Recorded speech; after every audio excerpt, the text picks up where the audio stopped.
নমস্কাৰ আপোনালোকে চাই আছে ক্ৰিকেট গুৰু আছাম ইউটিউব চেনেল ভাৰত আৰু অষ্ট্ৰেলিয়াৰ মাজত অনুষ্ঠিত হোৱা প্ৰথমখন এদিনীয়া মেচত ভাৰতে পৰাজয় বৰণ কৰিছে ভাৰতৰ কাৰণে আজি এটা বেয়া দিন আছিল আৰু গোটেই টিমটোৰ ফালৰ পৰা কিন্তু ভাল প্ৰদৰ্শন আমি দেখিবলৈ নাপালো আৰু বতৰেও ভাৰতক লগ দিয়া নাছিলে বৰষুণ ভাৰতৰ কাৰণে একেবাৰে আনলাকি আপোনালোকে আগৰ পৰা দেখি আহিছে যে যেতিয়াই বৰষুণ হয় তেতিয়া কিন্তু ভাৰতৰ কাৰণে বিপদ বেছি হোৱা আমি দেখিবলৈ পাওঁ সো আজি হেতুৱে দেখিবলৈ পোৱা গ'ল বৰষুণেও ভাৰতক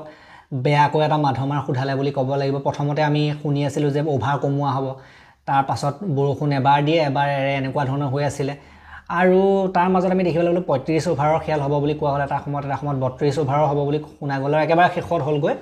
26 অভাৰ 26 অভাৰ মানে সেইফালে এক প্ৰকাৰে হ'লগৈ কি যে 2020 টাইপৰ খেল হৈ গ'ল 26 অভাৰ মানে গতিকে এদিনীয়া মেচ যদিও বা আছিল তথাপিতো এদিনীয়া আতৰিবলা সেই টি20 নিচিনা খেলহে হ'লগৈ যিকি নহওক ভাৰতেটো প্ৰথমৰ পৰা স্লোৱে খেলি আছিল ৰান হোৱা নাছিল উইকেটো বহুত গৈছিল প্ৰথম বেটিং কৰি আমি দেখিবলৈ পাইছিলো না ৰহিতে ভাল কৰিলে না বিৰাট না গিলে সকলোবিলাকে ফেইল দিয়ে হৈছিল প্ৰথম অৱস্থাত এক প্ৰকাৰে কোলাপছৰ নিচিনা হৈছিল ইটো পাছত হিটো উইকেট গৈ আছিল শ্ৰেয়াছ আয়াৰো একো কৰিব পৰা নাছিল গতিকে ভাৰতৰ মেইন বেটাৰসকলতো তেনেকৈ গুচি গ'ল তাৰ পাছত আৰু ৰানো নাছিল আৰু তাৰ মাজতে বৰষুণো দি আছিল আৰু সেইটো কাৰণে ৰান ৰেটটো বেছি যেহেতুকে নাছিল সেইটো কাৰণে টাৰ্গেটটো ভাৰতৰ অকমান দুৰ্বল টাৰ্গেট হ'ল দুৰ্বল মানে যথেষ্ট দুৰ্বল টাৰ্গেট হ'ল যেহেতুকে টি20 নিচিনা খেল হৈ গ'লগৈ পাছত আকৌ এফালে এদিনীয়া খেল তেওঁলোকে খেলি আছিল গতিকে হেফালে এদিনীয়া কি টেষ্টৰ দৰে খেলি আছিল ভাৰতে যেহেতুকে ৰানেই হোৱা নাছিল গতিকে হেফালে বহুত কম ৰান থাকিলগৈ হেফালে যেহেতুকে টি20 নিচিনা হৈ গ'ল টি20 নিচিনা হৈ গ'ল আকৌ বহুত ৰান লাগিব কথাটো তেনেকুৱা হয় এক প্ৰকাৰে এখন টি20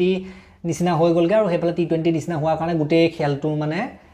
যেটো কোৱা হয় না ডাইনামিক গোটেই ডাইনামিকটোৱে বদলি গ'ল যে গোটেই খেলখনৰ ৰেহৰূপে সলনি হৈ গ'ল যে এদিনীয়া পৰা টি20 টাইপ হৈ গ'ল এতিয়া এইগিটা ৰান লৈ পেলাই কি কৰিব এনেকুৱা এটা অৱস্থা হৈ গ'ল আৰু তাৰ পাছত আমি দেখিলো আৰু প্ৰথমতে যেহেতুকে তেওঁলোকে বোলিং কৰিছিল অষ্ট্ৰেলিয়া প্ৰথমতে বোলিং কৰিছিল যেতিয়া তেওঁলোকে পিচখনৰ কথা তেওঁলোকৰ নিজৰ হোম কণ্ডিশ্যন হয় হেতুটো তেওঁলোকৰ এডভান্টেজ থাকিব তেওঁলোকে জানে তাত কেনেকৈ খেলে কেনেকৈ বেটিং কৰে তাৰ লগতে বৰষুণটো দি দিয়া এটা বেলেগ এটা এডভান্টেজ আমাৰ তেওঁলোকৰ বলাৰ হাতত আছিল আৰু সেকেন্ড ইনিংছত তেওঁলোকৰ বেটাৰসকলেও দেখিলে যে ইয়াত কেনেকৈ বেটিং কৰে প্ৰথম ইনিংছত বেটিংটো দেখি গ'ল গম পাই গ'ল কথাবিলাক তেনেকুৱা হয় হেতু কাৰণে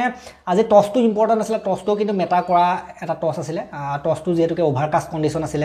বোলিং ফ্ৰেণ্ডলি পিচ আছিল আৰু সেইবিলাক দেখি পেলাই মানে প্ৰথমতে বোলিং লোৱাটো একদম সঠিক সিদ্ধান্ত হয় গতিকে তেওঁলোকে বোলিঙে লৈছে অষ্ট্ৰেলিয়া ফালৰ পৰা শুভমান গিলক সোধা হৈছিল আপুনি কি ল'ব বিচাৰিলেহেঁতেন সো তেখেতেও কৈছে মই বোলিং ল'বই বিচাৰিলোহেঁতেন বুলি কৈছে গতিকে প্ৰথম বোলিং কৰা হ'লে হয়তো আজি বেলেগো হ'ব পাৰিলেহেঁতেন বাকী যি কি নহওক মাত্ৰ 137 হে টাৰ্গেট দিবলৈ সক্ষম হৈছিল ভাৰতে 26 অভাৰত ৰোহিত 8 ৰানত গুচি গ'ল ফেইল হ'ল আজি শুভমান গিল 10 ৰান তেখেতো ফেইল হ'ল কোহলি 0তে গ'ল ইমান দিনৰ মূৰত ৰোহিত কোহলিক আমি আশা কৰিছিলো ভাল কৰিব বুলি কিন্তু একো কৰিব নোৱাৰিলে শ্ৰেয়াছ আয়াৰ 11 তেখেতো একদম মদৰকাৰী খেল এটা দিলে অক্সৰে কিন্তু ভাল খেলিলে দিয়ে আজি 38টা বলত 31 ৰান অক্সৰে কিবা এটা হল অৱদান দি থৈ গৈছে কেএল ৰাহুলৰ টাচটো ভালে আছিল ইয়াৰ আগৰ সিৰিজ বিলাকতো তেখেতে মোটামুটি ভালে খেলি আছিল ভাল ফৰ্ম দেখুৱাইছিল গতিকে ইয়াতো ভাল খেল দেখুৱাইছে 31টা বলত 38 কেএল ইয়াৰ পাছক এখনতো ভাল কৰিব বুলি আশাবাদী আমি ৱাশ্বিংটন একো কৰিব নোৱাৰিলে 10টা বলত 10 নীতিশ ৰেড্ডীয়ে 11টা বলত 19 নীতিশ ৰেড্ডীয়ে লাষ্টত আহি 6 দুটা মাৰি পেলাই ভাৰতক যেনে তেনে টাৰ্গেটটো অকমান বেছি কৰাৰ ক্ষেত্ৰত সহায় কৰিছিল বাকি তেওঁলোকৰ ষ্টাৰকে এটা ৰান দিয়া নাই একেবাৰে হেজলউডে 20ত দুটা ইম্পৰ্টেন্ট যেটো স্পেল আছিল হেজলউডৰ দেন নেথল এলিছে 29ত এটা দেন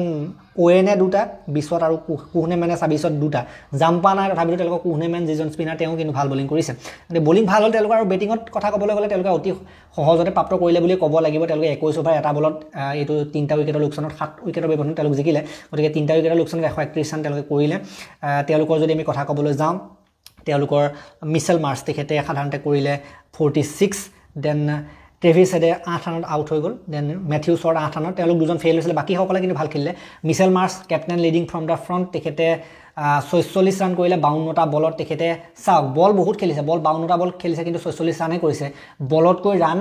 কম গতিকে এইটো প্ৰকাৰে খেলাৰ কিন্তু দৰকাৰ আছিল আমাৰ ভাৰতীয় বেটাৰসকলেও গতিকে তেখেতে 52টা বল খেলি 46 ৰান হেডে 8 শৰ্টে 8 বাকি ফিলিপে 29টা বলত 37 তেখেতে ঠিকই খেলিলে এটা ইনিংছ বাকি ৰেনছো নট আউট হৈ থাকিলে 24টা বলত 21 তেখেতৰো কিন্তু বল বেছি ৰান কম গতিকে এই প্ৰকাৰে খেলাৰ দৰকাৰ আছিল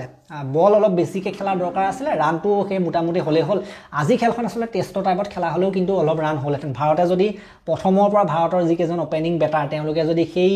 পৰিস্থিতিটো আসলে বুজি নাপালে প্ৰথম বেটিং কৰি পৰিস্থিতিটো বুজি নাপালে কিমান টাৰ্গেট হ'ব কি কথা একো পাত্তাই নাপালে এইটো এটা কথা হ'ল যে প্ৰথমৰ পৰা যদি ভাৰতে সেই তেনেকৈ অলপ ৰখাই মেলি 50টা বলত যদি 40 ৰান মানো কৰিলেহেঁতেন কোনোবা এজনে খেলি পেলাই তেতিয়াও কিন্তু ৰান ইফালে বহুত হৈ থাকিলেহেঁতেন কাৰণ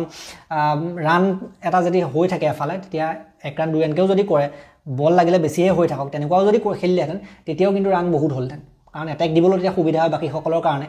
যদি ৰান ইফালে থাকে গতিকে বহুত কথা থাকে কিন্তু বলাৰসকলক দুখিব নোৱাৰোঁ বলাৰসকলৰ কথা ক'বলৈ গ'লে আজি 3টা উইকেট ল'লে বাৰু অৰ্শদ্বীপে এটা অক্সৰে এটা আৰু ৱাশ্বিংটনে এটা কিন্তু তেওঁলোকৰ হাতত ইমান বেছি নাছিলে খেল কাৰণ 26 অভাৰ আছিলে আৰু সিফালে ৰানো ইমানখিনিয়ে আছিলে আৰু ক'বলৈ গ'লে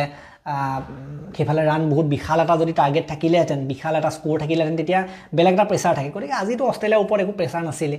যদিও বা বলিং ফ্ৰেণ্ডলি পিচ আছিলে তেওঁলোকে কিন্তু ভালদৰে চাই বুজি খেলিছে তেওঁলোকৰ ফালৰ পৰা চাই বুজি খেলিছে বিশেষকৈ যেতিয়া উইকেটকেইটা গুচি গ'ল উইকেটকেইটা গুচি যোৱাৰ পাছত কিন্তু তেওঁলোক সংযমী হৈছে যে অলপ ভালকৈ খেলিব লাগিব ৰান ল'ব লাগিব এনেকৈ কিন্তু ভালকৈ মিলাই খেলিছে খেলটো আজি তেওঁলোক আৰু এইটো হোম এডভান্টেজত পাৰিবই সেইটো এটা বেলেগ কথা হয় হোম এডভান্টেজ সকলোৱে থাকে গতিকে তেওঁলোকেতো এইটো সুবিধা ল'বই আৰু হোম এডভান্টেজত বাকী যি কি নহওক আমি আশা কৰিছোঁ এতিয়া এখনটো হাৰিলে নেক্সটখন হাৰিলে 1-0 হৈ গ'ল 1-0 ডাউন হৈ গ'ল আৰু নেক্সটখন যদি কেনেবাকৈ হাৰেটো গ'লেই ডাইৰেক্ট গতিকে ছিৰিজত বনি থাকিবলৈ হ'লে নেক্সটখন খেলটো জিকিবই লাগিব নেক্সটখন খেল আছে 23 তাৰিখে গতিকে 23 অক্টোবৰ তাৰিখটোলৈ আমি অপেক্ষা কৰি ৰ'ম সেই তাৰিখটোত কিন্তু জিকিব লাগিব আজি যি হ'ল গতিকে 23 তাৰিখে যদি জিকে খেলখন তেতিয়া কিন্তু ছিৰিজটোত মজা এটা আহিব 3খন এদিনীয়া ছিৰিজ তেতিয়া আকৌ কামবেক কৰিবৰ কাৰণে ভাৰতৰ হাতত কিন্তু সুযোগ থাকিব নেক্সটখন কিন্তু একদম ডু অৰ ডাই বাধ্যতামূলক গতিকে নেক্সটখনত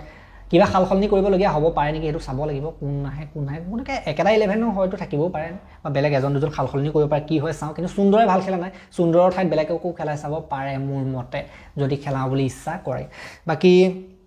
যি কি নহওক এই ভিডিঅ'টো ইমানটা সমাপ্ত কৰিলোঁ কেতিয়াবা বেয়া দিন যায় আজি বেয়া দিন গৈছে বহু দিনৰ মূৰত ভাৰত হাৰিছে হৰাই নাছিলে কিন্তু বহুত দিন হৰা নাছিলে আজি বহু দিনৰ মূৰত হাৰিছে গতিকে